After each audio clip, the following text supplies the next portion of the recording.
My university professor fell in love with me. My name is Rose. I am 26 years old and a master's student at a university. This is not a movie or a drama. This is my real story. It started on a normal morning. I walked into my classroom with my notebook, like any other day. The room was big with white walls, long benches and a green board in front. He was already there, my professor. I'll call him James. Light blue shirt, neat hair, serious face. I sat in my usual place in the third row, near the window. Class started. His voice was calm and his English clear. I listened, took notes, tried to focus. Then I felt something strange, like a light on my face. I looked up. He was looking straight at me. Not at the board, not at the first row. Me. His eyes stayed for a moment, then moved away. I told myself it was nothing. But in the next class, it happened again. And again. He explained topics, and looked at me. He wrote on the board, and looked at me. Other girls joked with him. He smiled back briefly. With me, his eyes stayed a little longer, deep searching. Felt shy. Sometimes I looked down quickly, my heart racing. One day he said, "Everyone submit your notebooks." We formed a line near his desk. With each student he took the notebook normally. Then my turn came. I held my notebook with both hands. He reached out to take it. Our fingers touched. Just for a second, but it did not feel like an accident. His fingers rested lightly on mine, warm and deliberate. Froze. He looked up, eyes meeting mine, and gave a soft, private smile. "Good work, Rose," he said. My cheeks burned. "Thank you, sir," I whispered, walking back to my seat with my heart pounding. I could still feel his touch. After that it happened again. When he took my notebook, when he gave it back. Our fingers brushed, slowly, gently. I watched carefully. He didn't do that with anyone else. He was married. He wore a ring and had mentioned his wife. So why these looks? Why these touches? My mind said, "This is wrong." My heart felt a secret excitement. Days passed and his attention grew. If I was late, he noticed. If I was absent, he asked if I was okay. He remembered my presentation topic, my questions, my favorite writer. I began to feel special. At night I lay in bed thinking about him.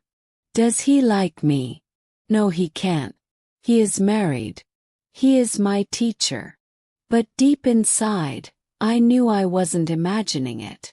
One afternoon in the library, my phone buzzed. A message from an unknown number. "Is this Rose?" "Yes." "Who is this?" I replied. "This is James. Your professor." My heart jumped. "Sir." Type. "Yes, this is my number. Please come to the rooftop staff room at 4 p.m. today. I need to talk to you about something important." The rooftop staff room was on the top floor, almost never used, quiet and empty. My mind shouted, "Don't go." My heart whispered, "Go. You will finally know the truth." At 3:45 p.m. I climbed the stairs. Outside the staff room, my heart pounded. I almost turned back, but I pushed the door open. He was inside, sitting near the window. He looked up and smiled. "Come in, Rose," he said, closing the door behind me. The room was small. 2 chairs, 1 table, old files. He walked toward me, holding a small red flower. He stopped very close. "This is for you," he said. Sir, why? Asked. He looked into my eyes. Rose, I have to tell you something. I can't keep it inside anymore. He took a breath. I know I am your teacher. I know I am married. But my marriage is not happy. I have been lonely for a long time. Then you came into my class. You are different. The way you listen, think, talk. You are kind, gentle, strong. You touched my heart. I love you. His words shocked me. Sir, this is wrong, I said. You are my professor. You have a wife. People will never accept this. I know, he replied. I tried to stop myself. I tried to ignore these feelings. Couldn't. I think about you all the time. I look for you in class. I love you, Rose. Part of me wanted to run. Part of me felt angry. Part of me felt special. I need time, I whispered. I can't answer now. I understand, he said, placing the flower in my hand. I'll wait. 4 days afterward, I was in shock. In class, I sat in my usual place, opened my notebook, but my mind was far away. He behaved normally, barely looking at me. He was waiting. At night, I stared at the red flower in my notebook as it slowly dried. Do I love him? Or do I just like the attention? Kept asking myself. I liked his mind, his voice, the way he listened, but I was afraid of the world. Finally, I opened our chat. His messages were there, asking if I was okay, apologizing if he scared me, promising not to force me. My heart softened. Sir, I am confused. I don't know what to do, I wrote. I understand, he replied. Can we just talk? No pressure. Just talk. As two people. I should have said no. I didn't. We met again in the rooftop staff room. That room became our secret world. He had a key and locked the door from inside. A small CCTV camera glowed in one corner. He took out a remote, pointed it, and the tiny light went off. What are you doing? I asked. The CCTV is old, he said. I don't want anyone to misunderstand. This is just to be safe. His words sounded caring but also dangerous. I ignored the danger. We sat and talked for hours.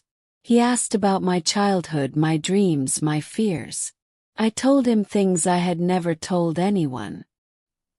He shared how his marriage was full of fights, how he felt misunderstood and empty. I feel alive only when I am with you, he said once, and slowly took my hand. Is this okay? Our fingers interlocked. My heart raced, but I didn't pull away. From that moment I stopped fighting my feelings. I accepted that I loved him, even if it was wrong. We messaged all the time. Good morning. Have you eaten? I miss you. In class we were teacher and student. Outside, in that locked room and on our phones, we were something else. I began to imagine a future with him. Maybe one day he will leave his wife. Maybe we'll get married, I thought. But the university was not blind. The security staff noticed the rooftop CCTV turned off repeatedly, always around my class hours. They checked the logs and saw a pattern. One day a peon came to my classroom. Rose, the head of department is calling you. My heart dropped. In the office, the HOD sat with 2 other teachers, faces serious. We have noticed that the rooftop CCTV is off many times, the HOD said. Always around your class hours. And we know you go to that floor. Are you meeting Professor James there? I wanted to lie. To say no, but my eyes filled with tears and I looked down. Rose, this is very serious, he said. He is your teacher. He is married. This is not right. We are giving you both a warning. End this now, for your future, for his job, for the university. I understand, sir. I'm sorry, I whispered. Afterward I cried, then messaged James. They know. They warned us. We have to stop. Don't worry, he replied later. We will be more careful. I cannot leave you, Rose. I love you too much. My mind said, this is your last chance to walk away. My heart said, he chose you. Don't let him go. I listened to my heart. We didn't stop. We just became more secretive. We met less in person and chatted more on the phone. One evening my mother came into my room, her face pale. Rose, your university called. They want your father and me to come tomorrow. It sounds serious. The next day we went together. My father was silent. My mother looked at me with worried eyes. In the meeting room my heart almost stopped. The dean was there, the HOD, some senior staff. And James. His face was pale and tired. Next to him sat his wife, eyes red from crying. The dean explained everything. The CCTV, the rooftop room, the warning we ignored. My mother began to cry. My father looked at me with shock and pain. Rose, is this true? He asked. I couldn't answer. Tears streamed down my face. Across the table, his wife stared at me, then turned to him. How could you do this? She asked. She is your student. You are my husband. I'm sorry, he said softly. I didn't plan this. It just happened. She laughed bitterly. It didn't just happen. You made choices. You lied to me. You risked your job and our marriage for a girl much younger than you. The dean's voice was cold. This relationship breaks university rules and ethics, he said. Your daughter is a good student, he told my parents. We don't want to destroy her future. But this matter is serious. There will be consequences. At home that night my father finally spoke. Why, Rose? Why him? Why your teacher? I didn't mean for this to happen, I cried. I just fell in love. You are old enough to know right and wrong, he said quietly. You should have stopped when you saw the line. The next day at university I felt eyes and whispers around me. Maybe real, maybe in my head. When I entered class, a new teacher was standing near the board.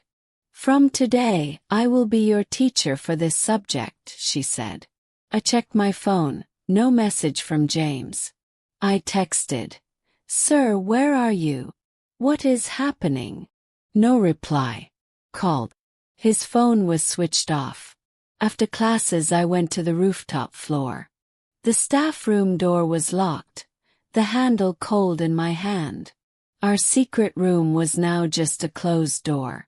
Slowly, through gossip and fragments of talk, I learned what happened. He had resigned or been pushed out. Some said he went to another city. Some said his marriage was breaking. I didn't know the truth because he never told me. He didn't send one last message. He didn't say goodbye. He simply disappeared. Days passed, then weeks. I attended classes, sat in my usual place near the window and listened to a new voice at the board.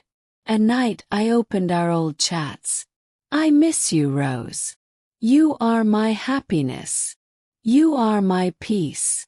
Those words cut deeply now. I asked myself, did he really love me?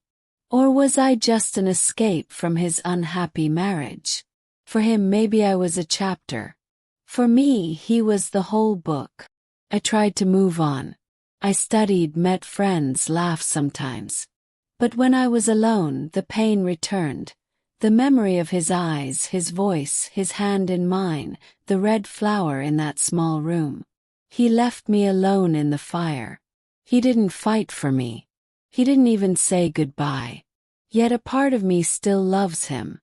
On campus, people see a normal master's student. Inside, I am the girl who fell in love with her professor, broke rules, and was left behind. I don't know where he is now or if he ever thinks of me.